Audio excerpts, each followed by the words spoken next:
आज बनवतोय आपण क्रिस्पी कुरकुरीत एक वाटी हिरव्या मटारपासून एकदम क्रिस्पी असलेला नाश्ता, ते म्हणजे मटार कटलेट. अगदी आपण ब्रेड क्रम्स वापरणार नाही किंवा तांदळाचं पीठ, बेसन पीठ काहीही न वापरता एकदम खुसखुशीत असे मटारचे कटलेट बनवतो. हे पहा, एकदम भन्नाट चवीचे होतात. तुम्ही 31st हे स्टार्टर म्हणून सुद्धा बनवू शकतात. अगदी एक वाटी रवा आणि एक वाटी हिरवा मटार एवढ्यामध्येच आपण एकदम मस्त असे कटलेट बनवणार आहोत आणि खूप क्रिस्पी होतात. तर चला लगेच रेसिपी बनवायला सुरुवात करूया. व्हिडिओ शेवटपर्यंत नक्की पहा. तर इथे एक वाटी हिरवा मटार घेतला आहे, 2 हिरव्या मिरच्या, अद्रकचा तुकडा थोडा कट करून घेतला आहे आणि 2 लसूण पाकळ्या. सगळ्यात अगोदर एक वाटी मटार जो घेतला आहे हिरवा वाटाणा, तो मिक्सरच्या भांड्यात टाकून घेऊया. लसूण, अद्रक आणि हिरवी मिरची टाकून घेऊया. तर मिरच्या मी 2 घेतले, तोडून टाकूया. तुमच्या आवडीप्रमाणे तिखट किती आवडतं त्यानुसार कमी जास्त मिरची टाकू शकतात. लहान मुलांसाठी बनवत असाल तर 2 मिरच्या टाकल्या तरीही चालेल.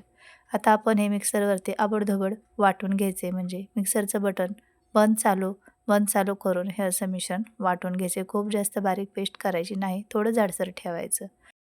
कढईमध्ये थोडंसं तेल टाकायचं, अगदी फोडणीपुरतं 1 पळी एवढं. त्यामध्ये आपण पाव चमचा जिरे, पाव चमचा बडीशेप आणि 1 चमचा चिली फ्लेक्स घेतले. हे सर्व जिन्नस टाकून घेऊया. तेल गरम झाले, आता हे सर्व टाकून घेऊया. तुम्ही याच्यामध्ये हवं तर बारीक हिरवी मिरची कापून टाकली तरी चालेल. मी इथे चिली फ्लेक्स वापरली. हिरवी मिरची आपण वाटाण्यामध्ये बारीक करताना टाकून घेतली आहे. आता हे जे आपण हिरव्या मटारचं मिश्रण बारीक करून घेतले ते या फोडणीमध्ये टाकून घेऊया आणि 2-3 मिनिट हे चांगलं परतवून घ्यायचे.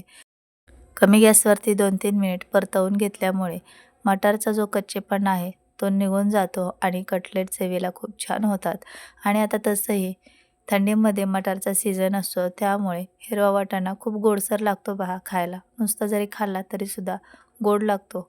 मोठे दाणे असू देत किंवा लहान असू देत, कोवळा असतो, एकदम ताजा फ्रेश असतो, त्यामुळे चवीलासुद्धा खूप छान लागतो. तर हे पहा, 2-3 मिनिट आपण चांगलं परतवून घेतलं आहे आणि मटारचा कच्चेपणा निघून गेलेलं आहे. आता आपण याच्यामध्ये ना पाणी टाकून घेणार आहोत. तर कोणत्याही वाटीचं तुम्ही प्रमाण ठेवा. आपण 1 वाटी हिरवा वाटाणा घेतलेला ना, त्याच वाटीने आपल्याला पाणी, रवा सर्व मोजून घ्यायचे. तर ज्या वाटीने आपण हिरवा वाटाणा घेतलेला त्याच वाटीने इथे मी 1.5 वाटी पाणी टाकून घेते. तर आता 1 वाटी टाकून घेतलं आणि ही अर्धी वाटी पाणी टाकले. आता हे सर्व चांगलं मिक्स करूया आणि याला उकळी येऊ देऊया. तर अगदी परफेक्ट हे पाण्याचं प्रमाण आहे. 1 वाटी रव्यासाठी 1.5 वाटी पाणी वापरलेलं आहे आणि आपल्याला इथे बारीकच रवा वापरायचा आहे. जाड रवा असेल तर बारीक मिक्सरमध्ये थोडासा फिरवून घेतला तरी चालेल. चवीनुसार मीठ टाकून घेऊया. बारीक चिरून घेतलेली कोथिंबीर टाकून घेऊया आणि आता पाण्याला एक साईडने पाहू शकतात, साईडने हलकीशी याला उकळी येते. पाण्याला उकळी यायला लागली की याच्यामध्ये आपण बारीक रवा टाकून घेणार आहोत. तर आपण इथे ब्रेड क्रम्स वापरले नाही आहेत, तांदळाचं पीठ, मैदा कोणतंही पीठ वापरलेलं नाही आहे, तरीसुद्धा अतिशय क्रिस्पी कुरकुरीत रव्यामुळे आपले कटलेट होणार आहेत. तर इथे पाहू शकतात 1 वाटी बारीक रवा घेतला आहे.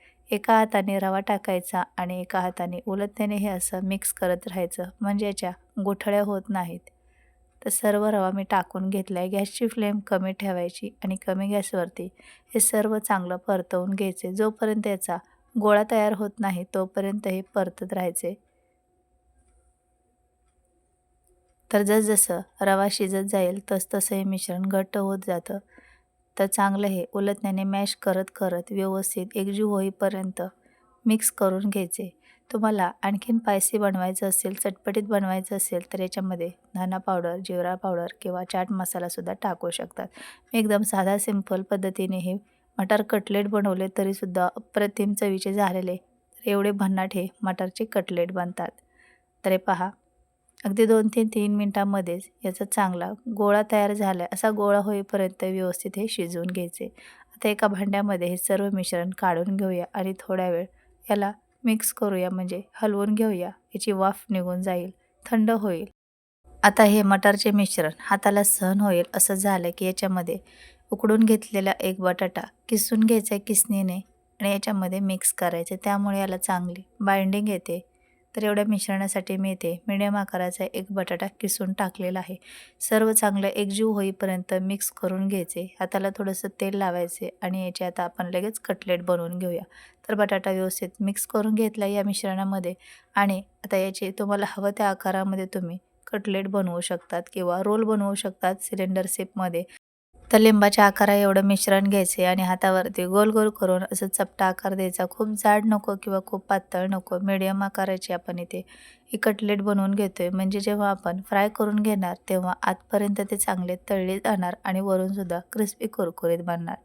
तर तुम्ही तुमच्याकडे स्टार असेल किंवा हार्ट शेप असतील तर मोठ्या ताटामध्ये हे मिश्रण पसरवून घ्यायचं आणि हवं त्या आकारामध्ये तुम्ही त्याचा शेप देऊन तसंसुद्धा तळू शकतात. लहान मुलांना असे वेगवेगळ्या आकारामध्ये जर हे असं टिक्की बनवून दिले किंवा कटलेट बनवून दिले तर त्यांना खूप आवडेल. तर हे पहा अशा पद्धतीने इथे मी 2 तुम्हाला बनवून दाखवलेत आणि माझा आवाज थोडासा खराब झालेला आहे. तर तुम्हाला क्लिअर ऐकायला येईल असं मी आवाज काढते तरी पण समजून घ्या. आणि बाकीच्या मिश्रणाच्या सुद्धा अशाच टिक्की बनवून घेणार आहेत. तुम्ही लहान मुलांसाठी चीज बॉल बनवू शकतात यापासून. हे मिश्रणाची आपण टिक्की बनवली सेम याला वाटीसारखं गोल करून त्यामध्ये चीज टाकायचं आणि गोल हातावरती फिरवून घ्यायचं. मस्त या मिश्रणापासून चीज बॉल बनतात. आता राहिलेल्या मिश्रणापासून मी तसंच मुलांना चीज बॉल बनवून देणार आहेत. मुलं बाहेर गेलेत त्यामुळे मी हे फक्त टिक्की बनवून घेतली आणि गरमागरम नंतर चीज बॉल बनवून घेणार आहे. तर तेल गरम झालं की याच्यामध्ये आता मी 2 टिक्की सोडून घेतलेत. मिडियम गॅसवरती तेल चांगलं गरम करून घ्यायचं आणि या टिक्की मिडियम गॅसवरच तळून घ्यायच्या. म्हणजे त्या आतपर्यंत चांगल्या तळल्या जाणार आहेत, कच्च्या राहत नाही आणि खायलासुद्धा स्वादिष्ट लागतात. गॅस खूप कमी करायचा नाही किंवा खूप मोठाही ठेवायचा नाही. मिडियम गॅसवरच आपल्याला या टिक्की तळून घ्यायची. तेलामध्ये टिक्की टाकल्या लगेच टच करायचं नाही. थोड्या वेळ त्याला व्यवस्थित कोटिंग होऊ द्यायचं आणि नंतरच टिक्की पलटी करून घ्यायची. एक टिक्की मी पलटी करून घेतली. दुसरी टिक्की थोड्या वेळाने आपण पलटी करून घेऊया.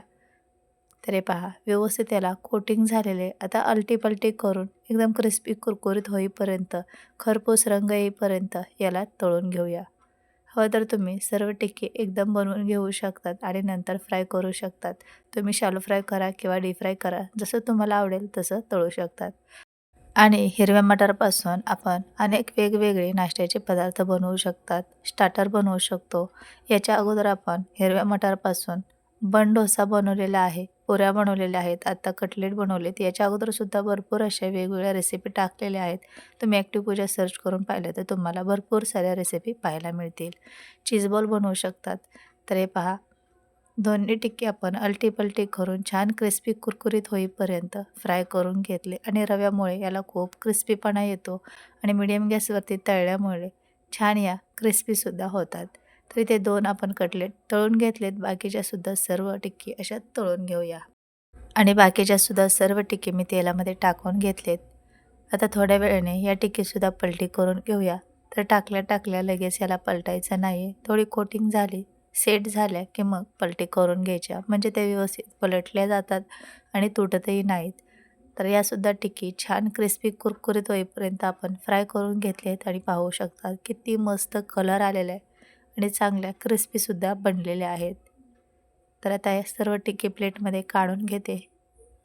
तर हे पहा एवढे आपले इथे मटारपासून कटलेट बनून तयार आहेत. दिसतायत ना एकदम भारी आणि खूप क्रिस्पी होतात. मी तुम्हाला स्टार्टिंगलाच तोडूनसुद्धा दाखवलेलं आहे.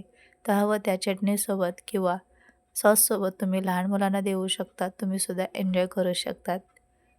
तर झटपट आपले क्रिस्पी कुरकुरीत हिरव्या मटारपासून कटलेट तयार झालेत. हे पहा आहे की नाही एकदम भारी आणि बनवायला तर किती सोपे आहे तुम्ही पाहिलंच आहे. चला तर मग वाट कसली पाहताय तुम्ही सुद्धा नक्की एकदा बनवून पहा आणि कशी वाटली ही रेसिपी कमेंटमध्ये सांगायला विसरू नका. थोडी जरी रेसिपी आवडली असेल तर एक लाईक नक्की करा आणि अशा साध्या सोप्या घरगुती साहित्यात तयार होणाऱ्या रेसिपी पाहण्यासाठी चॅनलला सबस्क्राईब, लाईक, कमेंट करा. Bye bye.